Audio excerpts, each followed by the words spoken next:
네, 방금 소개받은 정은찬입니다. 여러분 오늘 만나뵈서 대단히 반갑습니다. 그리고 이렇게 많이 와주셔서 고맙습니다.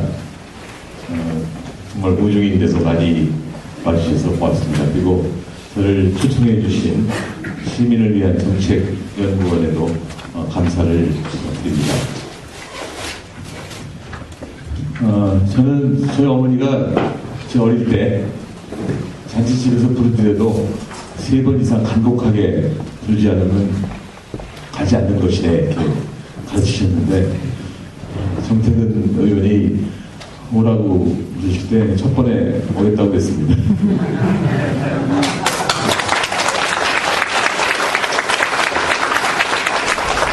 다른 말로 하면 제가 정태근 의원의 5분 대기조라는 말이랑 비슷한 것이죠. 저는 정 의원을 정말로 좋아해왔고 지금도 좋아합니다. 처음에는 정 의원이 전작대금 정 의원이라고 해도 괜찮겠죠? 정 의원이 처음으로 국회에 들어가셔서 젊은 다른 분들과 함께 혁신운동을 할 때 굉장히 멋있어 보였습니다. 단지도 실망도 했어요. 할 거면 화끈하게 하지 말만 하고 행동은 안 한다는 실망도 했었지만 아주 좋아했습니다. 그러다가 아까 말씀하셨지만 2006년 봄에 서울대학교 총장실에 와서 누가 앉아있고 아무 말도 안 하는데요. 저는 다 알았어요. 이명박 시장의 심부름으로 오신 걸 다 알았습니다. 그 전에 이명박 시장께서 저보고 서울시장 나가라고 굉장히 설득을 하셨는데, 제가 항상 받은 우선 서울시장 깜도 안 되지만 깜이 된다 할지라도 내 임기가 7월 20일이기 때문에 임기를 맞춰야 하므로 못 나갑니다 이렇게 했는데, 마지막으로 아마 정태근 당시 부시장을 보내면 설득이 될 걸로 생각했던 것 같아요. 그 이유는 정태근 의원이나 저나 연인 전던 동성동본이거든요. 그래서 아마 시장님이 동성동본 보내면 지가 오겠지 이렇게 해서 사람을 보낸 것 같은데, 그때 제가 굉장히 좋았던 것은 와서 아무 말씀도 안 했어요. 차만 마시고 시장님이 갔다 오라고 해서 왔습니다. 아무 말도 안 하고 가셔서 참 훌륭하다 이렇게 생각을 했고, 총리도 지명받으니까 어떤 사람을 붙여서 준비 많이 하라고 붙여주기도 했고, 또 총리하는 중에는 저한테 건설적 비판을 또 많이 해주셔서 고마웠습니다. 그 다음에 동반성장위원회를 하고 있는데, 여기저기 가서 중소기업 모임 있을 때마다 꼭 나타나셔서 역시 중소기업을 위한 마음이 대단하다 이렇게 생각했었는데, 하여튼 약자 모임에는 항상 나오시는 걸 보고 아주 제가 감명 깊었습니다. 그래서 오늘 첫 번 오라고 그냥 온다고 쉽게 대답을 해서 왔습니다.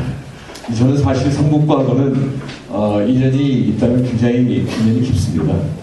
제가 중학교 때 제 친구가 자기 동성운동 4강과 5강가 있죠. 태극당 땅집 뒤에 저쪽에 있었어요. 동성을. 네, 거기서 그 뒤에 사는 이종신 소아과의 아드님하고 저하고 아주 친한 친구였었어요. 그래서 저쪽 종로가의 연동교회에서 같이 예배를 보고 그 동성운동 기내식까지 같이 걸은 적이 아주 많이 있습니다. 그 친구가 약간의 소아마비기가 약간 소아마비가 좀 있었는데, 제가 그 친구하고 종로가에서 동성운동 4가까지 정말 여러 번 걷다가 저도 좀 다리가 약간 찔러지는데 같은 느낌을 받은 적도 있습니다만, 아직도 그 친구는 미국에 사는데 연락이 있습니다. 그러다가 대학을 상과대학 다녔는데, 상과대학이 또 성북구 종암동에, 지금도 성북구입니까? 네. 성북구 종암동에 있어서 또 성북구하고 인연이 있었고, 그러다가 대학 들어가서 가정교사를 했습니다. 여기 183번지에 30호 아주 부잣집에서 가정교사를 했습니다. 근데 그러므로 여기서 4년 동안 사는 거죠. 그때 제가 가르친 학생, 그 학생의 남동생, 여동생하고 아직도 형제처럼 지내고 있습니다. 며칠 전에도 제가 무슨 어려운 일이 있어서 그 친구들하고 의논하기도 할 정도로 제가 성북구하고 아주 인연이 깊다는 말씀을 드립니다. 선언이 너무 기다렸죠. 제가 오늘 여러분께 말씀드리고자 하는 것은 하나입니다. 한국 경제 지금 굉장히 어렵습니다. 근데 이 어려움을 극복할 만한 길이 별로 없다. 만병통치약은 물론 없다. 그런데 유일하게 한 49년간 경제학을 공부한 저로서는 동반성장밖에 없다. 동반성장한다고 세상 다 나아지는 건 아닐지 모르지만 그래도 딴 방법은 없고 동반성장밖에 없는데 어떻게 하냐 이렇게 말씀을 드리고 싶습니다. 오늘 여러분께서 댁에 돌아가실 때 잘 파악은 못했지만 동반성장해야 나라 경제가 좀 좋아지는 것 같은데 느낌을 갖고 가시면 저는 대성공이라고 생각을 하겠습니다. 먼저 한국 경제가 어떤 상황에 있는데 그 질문을 하실 수 있지 않겠습니까? 한국 경제 어떻게 살릴 것인가 했더니 한국 경제 죽었냐고 그래서 죽지는 않았지만 빈사 상태이기 때문에 무슨 어떤 행동이 좀 있어야 되겠다. 그래서 그 행동은 동반성장이다 이렇게 하는데 그러면 한국 경제에 무슨 어려움이 있냐면은 두 가지 어려움이 있습니다. 하나는 저성장의 늪에 빠졌고 또 하나는 심각한 양극화가 한국 경제를 몸살을 하고 있다 이렇게 말씀드릴 수가 있습니다. 저성장의 늪에 빠진 건 아시죠? 우리 한국 경제가 1980년대에는 8%대 성장하고 90년대에는 6%대 성장하고 2000년대 들어와서 4%대 성장하다가 2010년대 들어와서 이제 2%, 3%예요. 굉장한 저성장이죠. 그래서 이거부터 벗어나야 됩니다. 성장이 다는 아니다. 성장한다고 고용도 날 것이냐? 성장한다고 임금만이 늘어날 것이냐? 이렇게 질문하는 사람도 있지만 성장이 안 되면은 고용 절대 안 늘어나고 또 성장이 안 되면 임금이 늘어날 수가 없습니다. 그래서 저는 이 저성장의 늪으로부터 벗어나야 된다고 생각합니다. 양극화로 말씀드리면은 여러분 그 Gini 기술학 조금 어려운 개념일지 모르지만 소득 불평등도를 나타내는 Gini 기술이라는 게 있습니다. 이 값이 0이면은 소득이 다 똑같이 분배되는 것이고 이 값이 1이면은 혼자 독식하는 건데 따라서 이 값이 크면 클수록 소득 불평등도가 높은 건데 1997년, 98년 경제위기를 맞기 이전에는 이 값이 0.27이다가 그래서 0.35까지 돼서 소득 불평등도가 높아졌다 이렇게 말씀드릴 수가 있고 그 산업을 쳐다보면은 삼성, 현대, LG, SK 소속 기업들 중에서 증권거래소에 상장된 기업들이 1년에 올리는 매출이 GDP에 비교해서 60%가 됐어요. 근데 경제학 조금이라도 공부하시는 분은 GDP하고 기업의 매출하고는 단순히 비교가 안 된다고 말씀하실 것이고 그 말씀이 맞지만 이 값이 30년 전에는 20%, 10년 전에는 40%인데 지금은 60%가 됐다고 하는 것은 한국 경제의 힘이 한 군데 쏠린다는 것을 의미하는 것 아니겠습니까? 네. 여러분 개인이나 어떤 조직이나 사회나 국가나 힘이 한 군데 쏠리면 다시 말해서 균형이 깨지면은 오랫동안 발전하기 힘듭니다. 그래서 저성장과 양극화 때문에 한국 경제는 조금 힘이 없습니다. 참으로 약해졌어요. 그래서 과거에 5, 6년 전만 해도 한국을 찾는 외국 사람들이 한국 경제 참 좋다고 다이내믹 코리아, 역동적인 한국 이렇게 얘기했습니다. 근데 오늘날에는 다이내믹 코리아라고 하는 사람이 참 없어요. 솔직히 한 5, 6년 전에 조금 배부를 때만 해도 2000년대만 해도 배부를 때만 해도 누가 다이내믹 코리아 그러면은 속으로 한편으로는 좋으면서도 또 다른 한편으로는 의심도 해봤어요. 그 친구들이 우리들 보고 영어로 unpredictable 코리아 하고 싶은데 이런 좋은 말로 다이내믹 하는 거 아니야? 이렇게 했었는데 요새 이제 힘들어지니까 야 누가 좀 그래도 unpredictable이라도 좋다. 예측 불가능하다고 해서 좋다. 다이내믹 코리아 안 불러주나 이런 그 아쉬움이 있다는 말씀을 드리겠습니다. 그래서 이 저성장의 늪 그리고 양극화 심각한 양극화로부터 벗어나야 합니다. 그래서 지금 정부가 지난 2, 3년 동안 한 일은 한편으로는 현호섭 부총리를 모셔다가 규제 타파를 통한 투자 증진, 그 다음에 최경환 부총리를 모셔다가는 소득 증대를 통한 소비 증진을 꽤 했죠. 그렇죠? 왜 그러냐면은 경제는 거시적으로 말하자면은 공급 부분에서 생산 능력이 자꾸 확대돼야 되고 또 수요 측면에서 보자면은 소비, 투자, 또 해외로부터 수출이 많아서 그 생산 능력으로 만들어낸 재화나 서비스, 물자에 대한 수요가 많이 있어야 되거든요. 근데 수출이라고 하는 것은 외국 사람들이 결정하는 것이기 때문에 어떻게 할 수 없는 것이지만 우리가 그래도 이런저런 노력을 해서 늘릴 수 있는 것이 소비하고 투자라고 볼 수가 있어요. 그래서 첫 부총리가 규제 타파를 통한 투자 증진을 꾀했고 두 번째 부총리가 소득 증대를 통한 소비 증진을 꾀했지만 실적이 좀 미미하죠. 솔직히 그렇지 않습니까? 좀 미미해요. 미미한 거는 왜 그러냐면 진단과 처방이 좀 충분치 못하기 때문에 그렇다고 생각합니다. 규제만 타파하면, 규제만 없으면 투자가 늘어난다면 어느 나라 경제 정책이 이렇게 어렵겠습니까? 규제 다 없애버리면 되잖아요. 그거 규제가 투자 장애의 투자 부진의 주된 요인이 아니었기 때문에 규제를 많이 없앴어도 투자가 안 일어난다 이렇게 얘기할 수가 있고 소비에 대해서는 소득을 늘려주면 소비 늘어나겠지 해갖고 소득, 배당소득, 임대소득, 이자소득, 근로소득 네 가지죠. 물론 그 밖에도 있어요. 불로소득도 있고 불법소득도 있고 통계 나오는 건 그 네 가지인데 배당소득, 임대소득, 이자소득, 근로소득 어느 것 하나 올리기가 힘듭니다. 배당은 주식 가져야 되죠. 여러분 주식 가지고 계세요? 아니요. 저도 하나도 없어요. 이제 순진하게 총장 되던 날 2002년 7월 20일 날 삼성전자 주식 15주 가지고 있던 거 다 풀어버렸어요. 총장은 주식 가지면 안 되시 그랬는데 나중에 보니까 별 사람이 다 주식 가지고 있던데 그때 괜히 팔았어요. 가지고 있었으면 한 주에 120만 원, 130만 원 해서 팔 수 있었을 텐데.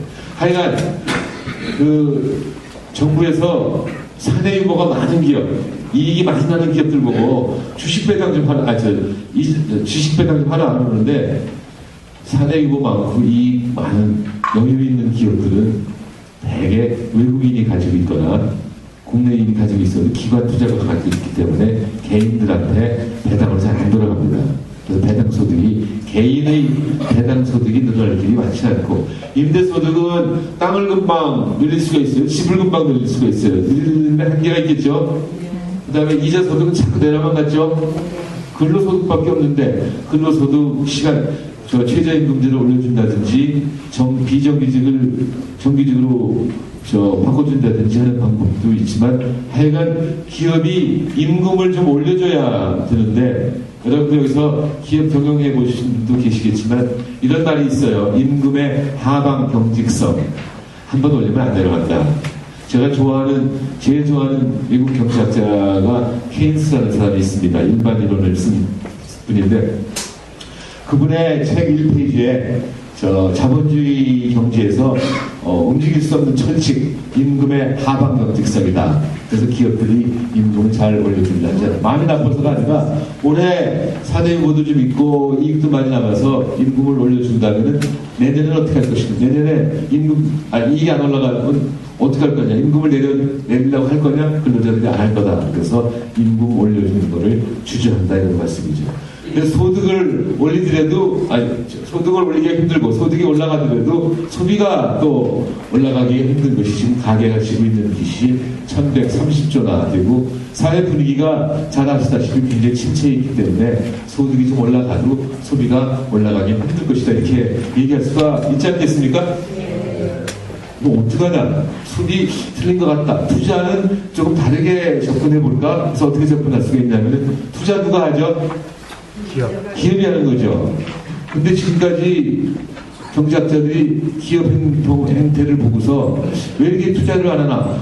지난 17년, 18년 동안 투자가 안 이루어졌어요, 별로. 김대중 정부나 노무현 정부나 이명박 정부나 박근혜 정부나 잘 투자가 안 이루어져서 어떤 때는 전년 동기 대비 투자 증가율이 마이너스 될 때도 있을 정도로 투자가 부진합니다. 근데 뭉뚱그려서 기업이 투자를 안 하는 건 어떡하냐? 규제가 너무 많다. 경제정책의 일관성이 없다. 투자해서 돈 벌어봐야 진짜 박수 치키는거는 또 무슨 나쁜 짓에서 돈 벌었지, 이게 의심이나 한다, 그래서 숫자가 안 이루어진다, 다 일리 있는 말씀이지만, 이게 기업을 뭉뚱그려 생각하지 말고 대기업과 중소기업으로 한번 나누어서 생각을 해보자면은, 대기업은 돈은 천문학적으로 많은데 투자 대상이 없다기보다 부족하고, 중소기업은 최고급 기술은 아니라 할지라도 투자할 때는 많은데 돈이 없고 투자 못하는 것이 우리 현실입니다.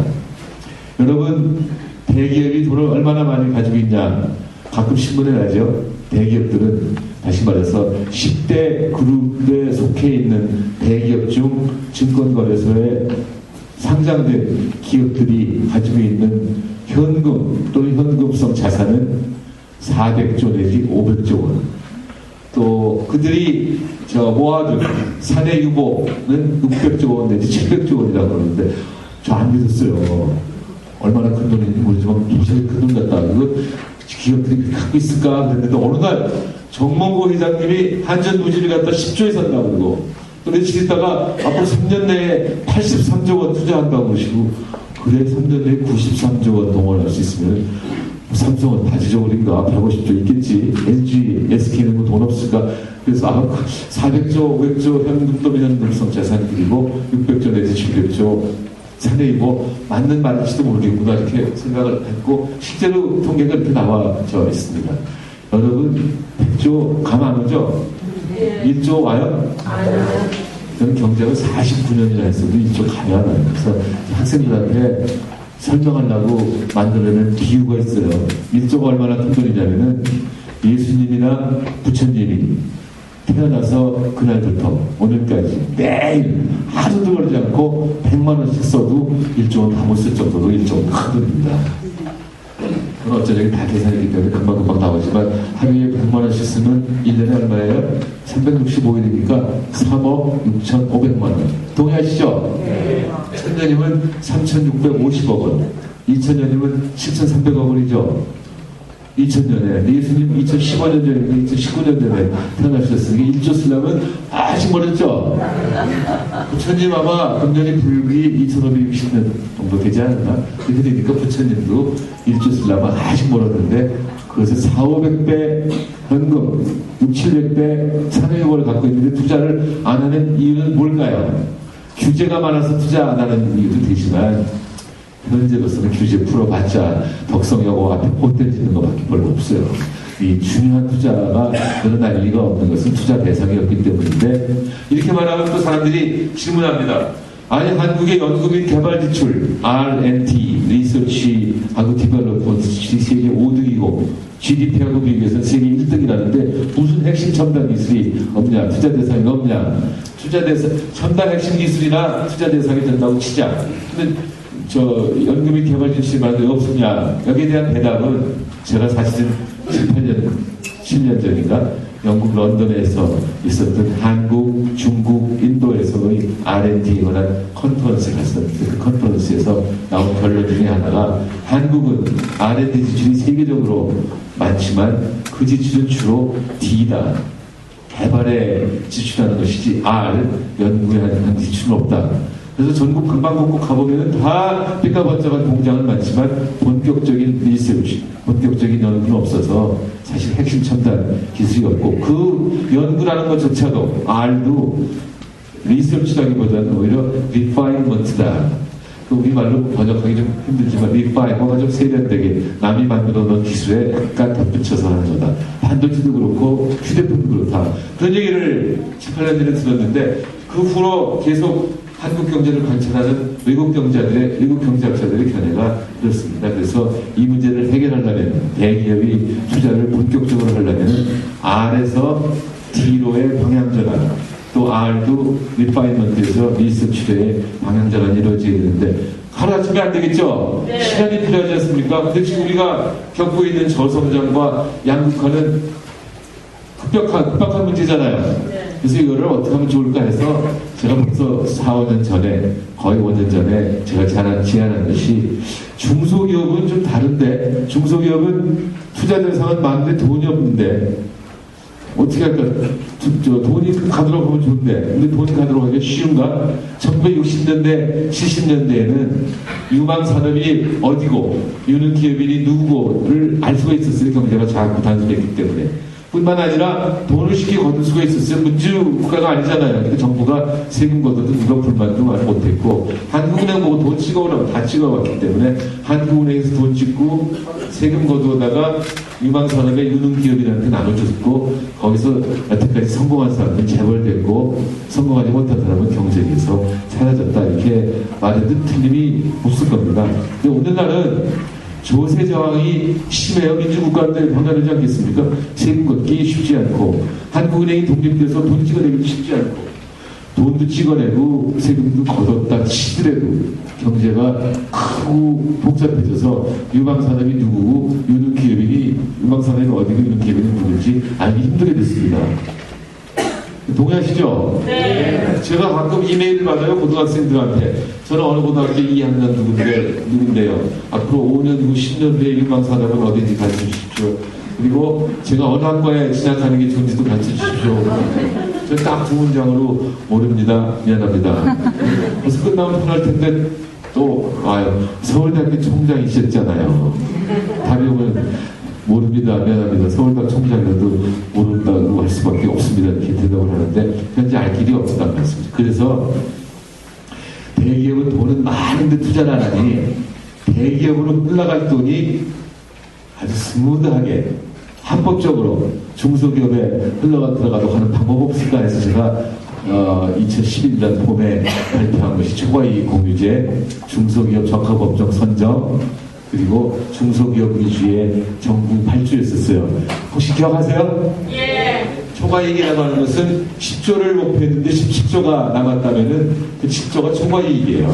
그거를 되게 기업들이 임직원 보너스나 사내유보로 쓰는데 그러지 말고 그것의 일부 1%만 해도 7조면 700원, 10%는 7천억 원 아닙니까? 그것 좀 협력 중소기업한테 나누어주면 협력 중소기업이 기술개발, 해외 진출, 고용 안정을 쓰지 않겠냐. 이렇게 했는데 어느 기업의 회장님이 나오셔갖고 내가 사업가의 아들로 태어나서 경제학 공부하고 사업해봤지만 한 번도 못 들어본 말이다. 자본주의 용어인지 사회주의 용어인지 공산주의 용어인지 모른다고 그러셨죠? 사실은 그분이 수양이 돼서 그렇지 수양이 안 됐었더라면 너 빨갱이 아니야. 그런 얘기였을 거예요. 그렇지만 사실은 이거는 1920년대 할리우드에서 나온 개념이에요. 영화 만들 때 배우 필요하죠? 감독 필요하죠? 배급도 필요하죠? 영화 잘 될지 안 될지 모르잖아요? 그래서 나온 단어가 뭔지 아시죠? 있잖아요. 전체 나이 많은 거 표시하는 것 같은데. 윤정이 얼마 주고, 남정이 얼마 주고, 문이 얼마 주고, 개런티 있잖아요. 개런티. 개런티는 얼마 해주지만, 대박 나면 더 줄게 하는 것이 초과이익 공유제, 영어로 profit sharing, 또 때로는 extra profit sharing 하는 거예요. 여러분, 최근에 명량 잘 됐죠? 네. 명량 감독 누구였죠? 김한민 아니에요. 김한민이 150억을 더 받았어요. 그게 바로 대박 후의 초과이익입니다. 근데 1920년대 이후에 제조업에서도 이 개념이 적용이 돼서 크라이슬러 자동차 아시죠? 네. 캐리어 에어컨 아시죠? 네. 롤스로이스 항공기 부품회사 아시죠? 네. 여기서 다 부분적 또는 전면적으로 초과이익 공유를 해왔고 최근에 힐러리 클린턴이 좀 전세가 불리해졌는지 대중영합적인 공약을 좀 내오기 시작했는데 힐러리 클린턴의 1번 공약이 전 산업에 걸쳐서 이익 공유를 하겠다는 거예요. 이 이익 공유가 물론 그 기업 내에서의 이익 공유, 다시 말해서 자본가하고 노동자하고 노는 때 자본가보다 노동자 좀 더 가게 하자 이런 것도 있겠지만 사실 기업과 기업, 협력 기업 간의 프로핏 쉐어링도 있을 것이고 제가 보기에는 앞으로 이 프로핏 쉐어링 이익 공유제, 초과 이익 공유제가 세계 전 경제의 화두가 될 것으로 생각을 합니다. 두 번째가 중소기업 적합업종 제도라고 하는 거는 감이 나오시죠? 자, 레미콘 LED 조명 등 된장, 간장 이런 것들 대기업 좀 들어오지 마라. 이거 어려운 중소기업들이 해먹으면 되잖아. 이런 것이 1979년부터 중소기업 고유업종 제도로 있었는데 참으로 아이러니컬하게도 2006년에 노무현 대통령이 이걸 없애버렸어요. 내가 대한민국 대통령 중 재벌개혁을 제대로 한 최초의 대통령이 되겠다고 하신 노무현 대통령이 초과 이 중소기업 고유업종 제도를 없애면 제가 동반선장 위원장 할 때 그 고유를 적합이라고 바꿔갖고 부활시켜서 처음에 한 82종, 지금 한 100여 종 정도가 중소기업 적합업종이 됐습니다. 대기업 들어오지 말아라. 이미 들어온 사람들은 사업을 확장하지 말라 하는 거니까 대기업으로 올라갔더니 중소기업으로 올라가서 사람이 있지 않겠습니까? 근데 가장 효과가 있는 것은 중소기업 위주의 정부 발주입니다. 그 정부가 조달청을 통해서 물건을 살 때 10억 원 미만은 대기업을 사지 말고 중소기업으로부터 사라 이런 것이죠. 과거에는 대기업으로부터 주문하면은 그 대기업이 손도 안 대고 돈 좀 띄고 하청하고 하청기업이 또 손도 안 대고 돈 좀 띄고 하청해서 3라운드, 4라운드에 가서 생산이 이루어지고 중간에 다 떼어먹고 나쁜 의미가 아니라 다 띄기 때문에 생산업자한테 돈이 안 가서 결국 경제가 활발해지기 힘들거든요. 이거를 적어도 10억 미만은 정부가 허락을 해갖고 중소기업 위주의 정부 발주가 되겠습니다. 이런 것들이 중소기업에 돈이 들어가게 하면 중소기업은 돈이 없어서 투자 못하는 상황은 해소하고 완화하고 투자를 하고 투자하면 생산이 늘어나고 생산이 늘어나면 고용이 늘어나고 고용이 늘어나면 소득이 늘어나고 소득이 늘어나면 소비가 늘어나지 않겠습니까? 이게 이제 경기 침체를 완화시키고 궁극적으로 지속적 성장의 기초가 될 뿐만 아니라 이때 주역이 중소기업이죠. 여러분 기업 100개 중에서 99개 이상이 중소기업이에요.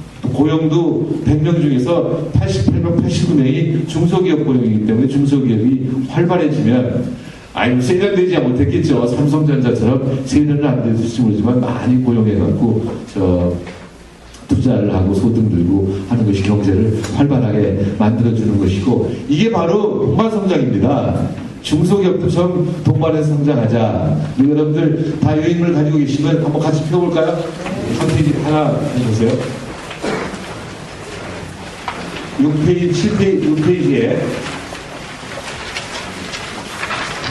동반성장의 원리, 국민경제 선순환 있죠? 거기 이제 여러분들이 보시면은, 어디나? 여기 6페이지에 동반성장의 원리, 국민경제 선순환, 거기에 국민경제의 선순환을 시각적으로 표현한다면 두 가지 흐름으로 구분할 수 있습니다. 첫째, 부자, 대기업, 성장산업 등 선도부문의 성장 효과가 아래로 잘 흐르도록 하는 것이 낙수효과죠. 들어보셨죠? 국물 효과라고도 그러고 낙수 효과라고도 그러고 또 7페이지에 가시면 위에서 한 10번째 줄에 둘째로 하도급 중소기업, 비정규직 노동자, 영세 자영업자 등 경제적 약자에 대한 의식적 배려와 적극적 지원이 필요하다. 이를 분수효과라고 볼 수 있습니다. 과거에는 대기업 키워놓으면 대기업이 잘 되면 그 국물이 중소기업까지 다 흘러나가서 결국 잘 될 거다 했는데 60년대, 70년대는 효과를 봤지만 8, 90년대부터 잘 안 돼요. 그래서 지금은 분수를 올리는 거예요. 밑에 사람들이 잘 되게 해가지고 그 효과가 위로 올라가도록 분수가 올라가는 거 아닙니까? 낙수 떨어지는 거. 그래서 낙수 효과와 분수 효과의 선순환적 결합이 바로 동반성장이라고 얘기할 수가 있습니다. 자, 그러면은 동반성장이 도대체 뭔데 질문하는 사람들이 있어요. 동반성장은 더불어 성장하고 함께 나누어서 더 살기 좋은 사회를 만드는 것이 동반성장입니다. 동의하시죠? 네. 여러분 동의하시면 굉장히 착하신 분들이고 돈 좀 있으면 딴 생각해요. 더불어 성장 괜찮은데 함께 나눠 싫은데요. 그래갖고 저 보수적인 신문, 특히 보수적 경제 신문은 동반성장이 마치 있는 사람 거 뺏어다가 없는 사람한테 주는 것이라고 하는 뉘앙스를 풍기는 스트레이트 기사, 초청 칼럼, 사설까지 막 나오고 사설에 이런 것까지 나왔어요. 정은찬이 경제적 야심 때문에 중소기업 적합업종 선정을 성급하게 그리고 무리하게 정해서 LED 조명 등이 중소기업 적합업종이 되는 바람에 한국의 중소기업은 덕을 못 보고 필립스 코리아가 덕 봤다, 이런 사설도 나왔어요. 사실은 그 전에 이미 필립스 코리아 사장님한테 전화를 걸어서 필립스 코리아가 이런 거 하면 안 됩니다 그랬더니 필립스 코리아는 총장님, 그때 물어보세요. 총장이 좋으세요? 총장이 좋습니다. 총장님, 필립스입니다. 그런 짓은 안 합니다. 핵심 기술과 관련된 건 우리가 합니다. 삼성도 하지 않습니까? 저는 핵심 기술과 관련하는 건 우리는 안 합니다. 그리고 제가 3번이나 다짐했는데 안 했다고 그러는데 신문에 사설 나는 건 어떻게 하겠습니까? 동반성장이 추구하는 것은 강자 거 뺏어다가 약자 주자는 것이 아니고, 경제 성장은 많이 해내고 분배를 조금 더 공정하게 하자는 거예요. 예를 들자면 현재 한국의 GDP가 100이라고 한번 해보세요. GDP 아시죠? 네. 솔직히 뭐 잘 모르시잖아요. 대강 신문에 막 나니까 GDP 뭐 경제활동 수준 나타내는 건가 물론 한 정도는 아시지 않습니까? 현재 GDP가 100인데 어떤 경제가 물건을 100개 만들어냈는데 부자한테 50분배하고 가난한 사람한테 50분배했다고 쳐보세요. 동반성장이 추구하는 것은 GDP를 100에서 예를 들자면 110으로 늘리고, 대신에 분배는 종전처럼 하면 부자한테 55, 가난한 사람한테 55 줘야 되는 거겠죠. 그렇죠? 이렇게 하지 말고 부자는 이제 배부르잖아. 가난한 사람 배고프다. 그러니까 늘어난 거를 분배할 때는 부자한테 좀 덜 가고 가난한 사람한테 더 가게 하자. 그래서 부자한테 53, 가난한 사람한테 57, 이 정도의 분배도를 좀 바꾸자는 것이지 별거 아닙니다. 그게 바로 동반성장이 추구하는 거라고 얘기할 수가 있고, 물론 저 양극화가 너무 심하면 52대 58로 할 수 있겠죠. 그러나 저 정체된 상황에서 부자가 뺏었다가 가난한 사람들 주자는 건 아니고, 동반성장위원회에서는 대중소기업과 문제만 대중소기업 간 동반성장만 문제 삼지만, 지금 제가 일하고 있는 동반성장 연구소는 그것뿐이 아니라 빈부 간, 도농 간, 지역 간, 수도권과 비수도권 간, 남녀 간, 세대 간, 남북한 간, 국가 간 동반성장도 전부 다룹니다. 여러분, 제가 서울대학 총장할 때 저 도입한 입시정책 중에 하나가 지역균형 선발제가 아시죠? 제가 총장이 되고 나니까 우리 브리핑을 받는데 서울대 학생 100명 중에서 42명이 서울 사람이고 26명이 강남 사람이라는 걸 보고, 이건 안 된다. 우리 정말 서울대학 되겠다, 야.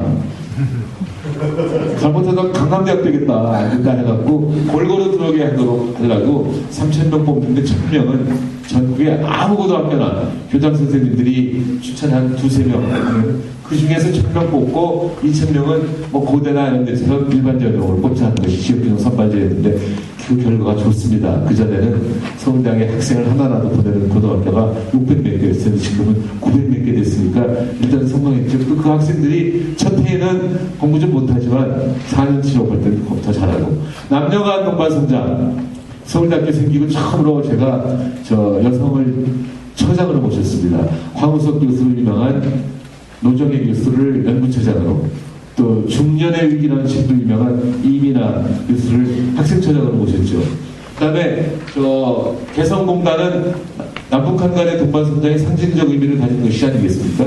사실 제가 총리 갔더니 사람들이 너 그럴 줄 몰랐다, 너 학교에만 있어야지 어떻게 정부로 가냐 막 저 비난도 하고 정택은 미안하지만 어떤 사람들이 또 이명박 정부에 가냐 이런 사람도 있었는데, 제가 어떻게 내가 무슨 이명박 정부의 총리야, 대한민국 총리지 이렇게 얘기했습니다. 근데 제가 간 이유 중에 하나는 다른 것도 있지만 남북관계가 너무 경직적이어서 내가 들어가서 개성공단을 30%밖에 안 된다 완성시키고 해주, 신의주, 원산공단 만들고 싶은 욕심이 있어서 저 사실 들어갔습니다만, 개성공단이 남북한 간의 동반성장의 상징적 의미를 가지는 것이고, 국가 간의 동반성장은 어떻게 혹시 만병통치는 아닐지 모르지만 FTA이고, 또 제주도가 7대 자연경관으로 뽑히니까 중국 사람들이 무지하게 많이 오는 거 아시죠? 네.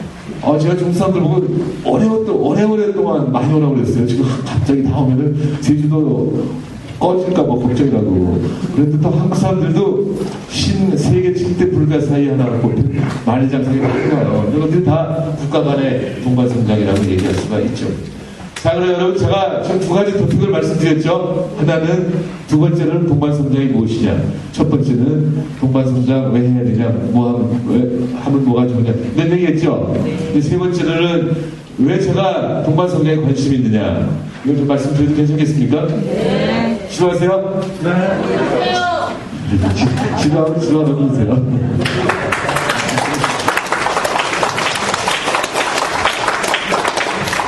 제가 정부에서 일할 때 2010년에 그 중견 기업인이 찾아왔어요. 매출 7천억. 큰 기업이죠. 이민 나겠습니다. 왜 그러십니까? 해도 너무해서 그렇죠. 뭘 너무합니까? 후려치기가 너무합니다. 뭘 후려쳐요? 이렇게. 경작자 그것도 몰라. 나쁜가 후려치기 뭘 후려쳐. 이렇게 하길래, 그럼 이민 갔다 오십시오. 굉장히 부자라고 알고 있습니다. 재산을 나한테 맡겨놓으면 내가 10년간 관리해 줄 테니까 그때 오십시오. 남으면 나누고, 안 남으면 할 수 없고 이렇게 하면 어떻겠습니까? 농담을 했지만 미안해서 그 다음날 아침에 총리실 직원들 보고 물어보라고 그랬더니 97년, 98년 위기 이전에도 저 대기업의 중소기업에 대한 불공정거래, 즉 서면 주문 대신에 구두 주문하고 장기 어기결제하고 기술 탈취하고 나쁜 거 후려치기 하는 것이 다반사였지만 다 참을만 했었는데 그 이후에는 참기가 힘들 정도다. 왜 참기가 힘들 정도냐면 사회에서 용인하기 때문에. 왜 용인하냐 하면은 IMF로부터 550억 빚 얻었는데 그 갚으려면 외국돈 필요하고 외국돈 얻으려면 수출이 늘어야 되고 수출하려면 물건이 좋거나 값이 싸야 되는데 물건 좋게는 금방 만들기 힘드니까 값싸게 해야 된다. 원가 절감이다. 원가 절감 다른 것은 없다. 수도값을 내리냐 전기값을 내리냐 이자를 내리냐 결국은 납품받을 때 후려치기 가장 만만해서 하는 거다. 그런데 사회에서도 역시 우리 빚값 해야 되잖아. 다 용인하다가 10년 동안에 이렇게 악화됐다는 말씀을 주고 당장 그 다음날 이명박 대통령한테 가서 이거 제가 들어오기 전에도 사실 양극화 좀 완화시키려고 오지 않았습니까? 대통령께서도 저보고 정청장 서민 출신이라면서 네, 나도 서민 출신입니다. 서민을 위해서 일합시다. 그래서 제가 뿅 간 거 아세요? 지금 이대로 놔두면은 양극화가 심해서 경제가 어려워질 뿐만 아니라 사회가 파탄납니다. 특단의 조치를 취하십시오. 그랬더니 그해 가을에 저는 이제 그 전에 물러났어요. 제가 별명이 있잖아요. 실패한 세종시 총리. 세종시 잘못해갖고 물러난 다음에 동반성장위원회를 만들자고 가을에 하고 겨울에 동반성장위원회가 반쪽이 되지 않았습니까? 이제 그런 거 할 때 또 특히 제가 그해 봄에 대통령 보고 대통령님 이 고등학교 졸업하고도 시간 쓰기 길을 마련해 주십시다. 학력 요건 완화, 대학 자율화, 고교 다양화, 학력 요건 완화로 해서 한국의 교육 정책을 상화 정책으로 하고 산불정책 무슨 고교 등급제 본고사 안 된다 무슨 기회입학제 안 되는 거 다 바꿉시다 했더니 그때마다 이명박 대통령이 저보고 아니 당신 좋은 학교 당신은 말고 총리 좋은 학교 나와서 좋은 직장 갖고 살았으면 됐지 왜 이렇게 그러십니까? 그래서 제가 굉장히 어렵게 살았습니다. 우리 형님도 학교 못 가고 결국 고등학교만 졸업하고 대학 못 가고 취직에다가 나중에 방송통신대학 다녔습니다. 저도 못 갈 뻔했는데 누가 도와줘서 중고등학교 다녔습니다. 정말이냐고 그게 누구냐 그래갖고 그 대답을 한 것이 프랭크 스코필드 박사라고 1919년 3.1운동 났을 때 만세운동을 다 사진을 찍어서 출국하는 선교사한테 보낸 게 프랭크 스코필드 박사라고 당시 세브란스이자 교수가 있었어요. 1916년에 왔다가 3.1운동 때 이갑선 선생이 사진 좀 찍어달라고 사진 찍어서 세상에 돌리게 스코필드 박사는 당연히 일본 사람들 싫어해갖고 1920년에 기자연대를 안 해줘서 돌아가서 55년까지 토론토에서 교수를 하시다가 1958년에 정부 수립 10주년 때 초대를 받으셔서 70년에 돌아가실 때까지 여기 있었는데 그 12년 동안은 처음 4년은 독립운동 그리고 남은 뒤에 12년은 자선사업하고 장학사업을 했어요. 지금 보은사 자리 부근에 있던 보은보육원, 난지도에 있던 유린보육원 이런 것들을 그분이 경영하다시피 할 정도예요. 돈이 많아서가 아니라 전 세계 친구들로부터 5달러, 10달러씩 얻어다가 또한 장학사업도 하셔서 집안이 어려운 사람들한테 장학금을 줬는데 제가 그 수혜자 중에 하나입니다.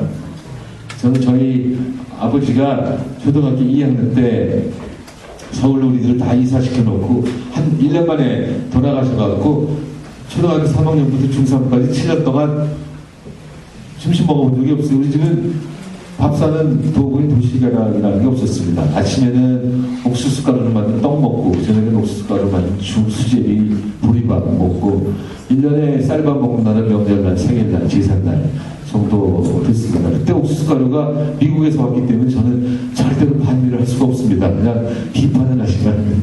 아니, 그 옥수수 가루 먹고 사는 사람이 반미를 어떻게 못합니다. 어쨌든 간에 저희 어머니가 우리 5남매를 키우시느라고 뭘 할 게 있겠습니까? 좋은 말로 충청도 양반집에 며느리가 서울 와서 5남매 키우려고 힘드시니까 서울대학 부속병원 병상, 쉬트, 세탁해서 우리를 키우셨습니까? 수입이 뭐 얼마나 되겠습니까? 일은 잘하셔서 일거리가 많아서 동네 아줌마들한테 다 나눠주는 것도 봤는데 그때 그걸 하청이라고 해야 될지 공정한 하청이었는지 아닌 건지 그러니까 내 수입이 많지 않아서 저는 제 국민학교 졸업하고 취직할 예정이었는데 그때 7월달인가 8월달인가 제 클래스메이트 아버지가 서울대학교 교수였는데 그분이 오셔갖고는 경상도 안동군인데 운창한 이 공부 잘한다며 그래서 저 경기중학교만 들어가면 등록금 대줄 테니까 열심히 공부해 하셔서 제가 공부 열심히 해서 경기중학교 들어갔더니 그분이 저를 스코필드 박사한테 소개해주고 스코필드 박사님이 중학교 등록금, 고등학교 등록금 다 내주시고 생활비도 내주셔서 고등학교 때까지 편히 살았어요. 근데 고등학교 입학시험 보는 날 연탄가스 중독이 걸려갖고 동치미를 요새 동치미 프로 MBC 나오죠? 동치미를 가지고 10그릇, 20그릇 먹고 갔는데도 아침에는 마창하다가 오후에 그냥 졸려갖고 생물시험을 1번 답을 2번에서 2번 답을 3번에서 480명 뽑는데 중간도 안 될 정도로 중학교 좀 괜찮게 했는데 그래서 겨우 붙어 저기 있는데 이분이 저한테 등록금만 대줬을 뿐만 아니라 인격 형성에 정말 큰 영향을 미쳤는데 지루하시다면 세 가지만 말씀드릴게요. 하나는 정직이 가장 경제적인 생활 방법이다. 거짓말 한 번 해봐라. 덮으려고 또 거짓말, 덮으려고 또 거짓말. 얼마나 비경제적이냐. 비경제적일 뿐만 아니라 거짓말한 걸 다 기억을 못하기 때문에 그 다음에 계속 거짓말 못한다. 두 번째는 어려운 사람, 특히 착한 어려운 사람 만나면은 비둘기의 자애로움으로 강한 사람, 특히 정의롭지 못한 강한 사람 만나면 호랑이의 날카로움으로 대하고 사회 비판 정신을 키워야 된다. 물론 건설적 비판 정신을 키워야 된다. 그래서 제가 사실 모범생으로 알려져 있었는데 1986년에 우리 경태근 어린이 그 대학 시절에 고생을 많이 할 때 학생들한테 미안해서 할 수 없이 했는지 모르지만 대통령 창춘단에서 뽑지 말고 특선을 뽑아라. 제가 서울대학 개헌 서명 주도했어요. 저 잘릴 뻔했어요. 나 잘릴 마당에 누가 막 도와줘서 했지만 다 스코필드 박사의 영향입니다. 그 다음에 또 한 가지는 국력을 키워라. 정말 간절히 말씀하셨어요. 제가 학문하고 대학로 산보를 많이 했는데 제가 동성동에 살았습니다.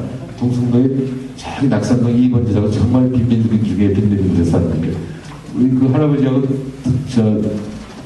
산보를 하는데 산책을 하는데 서울본대 이한기 교수가 와서 꼭 전화 하셨어요. 그랬더니 누구십니까? 서울본대 이한기입니다. 뭘 가르치십니까? 했더니 국제법을 가르칩니다. 스코필드 박사님 뭐라고 하셨는지 알아요? 이 세상에 없는 걸 가르치면서 월급 받고 창피하지 않으세요? 당황했어요. 나 숙소에 가서 무슨 말씀이십니까? 할아버님. 그랬더니 내가 2차 대전 1889년생이거든요. 1차 대전도 보고 2차 대전도 보고 2차 대전 후에 미국도 보고 소련도 봤지만 어디 세상이 국제법이 좌우하냐. 국제법은 데코레이션이고 국가의 힘이 좌우하는 거다. 국가의 힘을 길러야 된다. 이렇게 말씀을 하셨는데 하여간 고등학교 졸업하고 대학 들어가려고 어느 거가 좋으냐고 스코필드 박사님한테 가서 말했더니 지금 경제개발 5개년 계획이 1차분밖에 안 끝났는데 모두 다 가난하던 시절은 지나고 부자는 있고 가난한 사람도 있는데 뭐 그럴 수도 있다. 근데 부자는 더 부자, 가난한 사람 더 가난하게 되는 부익부, 빈익빈 현상이 하면 좋으냐. 근데 참으로 안타까운 것은 한국의 부자들은 가난한 사람들에 대해서 눈꼽만치도 배려를 안 하는 것이 안타깝다. 근데 너는 한편으로는 국력을 키우는 데 도움이 되고 다른 한편으로는 소득 격차나 빈부 격차를 줄이는 방안을 가르쳐주는 학과에 가서 공부를 하고 나중에 일생을 그걸 위해서 일하면서 살으라고 가르쳐주셔서 제가 경제과 갔어요. 라고 오늘날 동반성장에 관심이 많은 겁니다. 만약에 제가 양극화가 심하지 않았다면 제가 그걸 뭐하러 하겠습니까? 그러나 역시 그분이 예측했던 대로 앞으로 양극화는 훨씬 더 심해질 거다 하는데 심해지는 걸 보고 사실 총리 갈 때도 욕심이 났던 거예요. 내가 가서 좀 양극화 좀 완화시킬 수 있지 않을까 했었는데 그냥 익숙치 못해서 기자들이 세종시 물어볼 때 그건 워낙 계획대로 하면 안 됩니다. 수정을 내겠습니다. 너무 순진하게 얘기해서 실패한 세종시 총리가 되어버렸습니다. 그래서 제가 동반성장에 관심을 갖는 건 이거고, 자, 이제 끝으로 짧게 얘기할게요. 나중에 질문 받는 게 더 좋지 않습니까? 동반성장 좀 잘 되고 있냐 물어보는데, 난감합니다. 그럴 때마다. 사실은, 정치인들이 TV 나와서 토론할 때 그냥, 그걸 보십시오. 반을 따라놓고, 반을 따라놓은 걸 보기 나름 아닙니까? 이거 반이나 찼습니다 하는 사람도 있고, 반밖에 안 찼는데, 하는 사람도 있는데, 보기 나름이긴 한데, 제가 하나 확실한 거는, 이 동반성장이라는 것이 화두에 떠오르기 전에는 대기업들이 중소기업한테 떳떳하게 15% 깎읍시다 했는데 요새는 떨리는 목소리로 7, 8% 깎으면 안 될까요? 제시를 했다는 면에서 과거에는 떳떳하게 후려치기를 하고 지금은 양심은 남아서 후려치기 좀 덜 하고 그 다음에 기술 탈취 동반성장위원회에서 기술 인지제도를 만들어서 그것도 좀 줄어들었고 그 다음에 어음결제 요새는 장기 어음결제가 많이 줄었어요. 그거 다 아시죠? 그 다음에 주문도 서면 주문 구두 주문만이 아직도 구두 주문이 있지만 과거보다 좀 줄었다는 면에서 발전이 있는 것 같기도 하고 또 사실은 각 기업에 동반성장 팀이 있어서 동반성장에 관심을 두고 있으나 소리만 열어냈지 효과는 없다는 평도 좀 있습니다만 저는 사회 발전에 대해서 낙관적입니다. 현재 양적으로 성장을 하다가 결국 질적인 발전이 이루어지지 않을까 하는 생각은 있으나 그러나 그래도 좀 아쉬운 거는 유럽은 피케티라는 사람 좌카 편의자 사람들이 나와서 불균형의 실상을 발표하고 21세기는 이기적으로 남아 이타적으로 살아야 되는 세기다. 왜 그러냐면 20세기까지는 다 폐쇄적이라 동네 사람이 뭐 하는지도 몰랐는데 21세기는 글로벌화가 돼서 한국 사람이 미국 마이애미 사는 사람에 대해서 알고 관심 있고 관심만 있으면 IT가 발달해서 다 아는 세상이 됐기 때문에 부자들이 아무것도 안 하고 가만히 있으면 혁명 난다. 그래서 가난한 사람들이 혁명 날 것이기 때문에 혁명이 안 일어나야 마음도 편하고 지금까지 자기들이 돈을 많이 번 사회제도가 계속돼야만 돈을 계속 벌 수 있을 것이라는 의미에서 아마 베풀 거다. 그래서 21세기는 지를 위해서 이기적으로 남을 위한다. 이타적인 세기가 될 것이라고 하지 않았습니까? 그리고 미국의 여러분이 아는 워렌 버핏, 조지 소로스, 마이클 블룸버그, 빌 게이츠 같은 사람들이 사회에 돈을 많이 내니까 한때 아큐파이 월스트리트, 셧다운 월스트리트 하는 데모가 다 없어졌는데 그래도 조금 더 빨리 해야지 빨리 하지 않으면은 사회 파탄이 날까봐 참으로 걱정인데 제일 좋은 거는 재벌의 총수들이 문화를 좀 바꿔야 돼요. 이건 이명박 대통령이 여러 번 말씀하셨지만 문화를 바꿔서 이렇게 단기 실적 올리는 거 단기 실적식 위주로 인사하니까 자꾸 부딪히는 거예요. 그렇게 하지 말고 동반성장에 관심 있는 사람들도 승진에 많이 참작을 해줬으면 좋겠는데 재벌들이 모르고 안 하는지 알고도 안 하는지 잘 안 이루어져서 안타깝습니다만 계속되면 사회의 파탄이 일어날 것 같아서 사실은 빨리 속도를 하려면 대통령이 확고한 철학을 갖고 의지도 강하게 하고 현실 감각이 있어서 이걸 좀 바꿔야 된다고 생각합니다. 아까 제가 노무현 대통령을 말씀드렸죠. 우리 노무현 대통령이 나쁜 마음이 있었겠습니까? 그런데 중소기업 고위업종 제도를 없애버린 것은 철학도 괜찮았고 의지도 강했을지 모르지만 여기 현실을 몰라갖고 주위의 이른바 자유주의자들이 이렇게 자꾸 산업에다가 펜스 치면 국가 경쟁력이 떨어진다고 해갖고 노무현 대통령이 그럼 없애지 해갖고 없앤 게 아닌가 하는 생각이 들어서 철학과 의지와 현실 감각이 제대로 된 대통령이 있거나 아니면 그 보좌관들이 좋아야 된다 이렇게 제 생각을 하고 있습니다.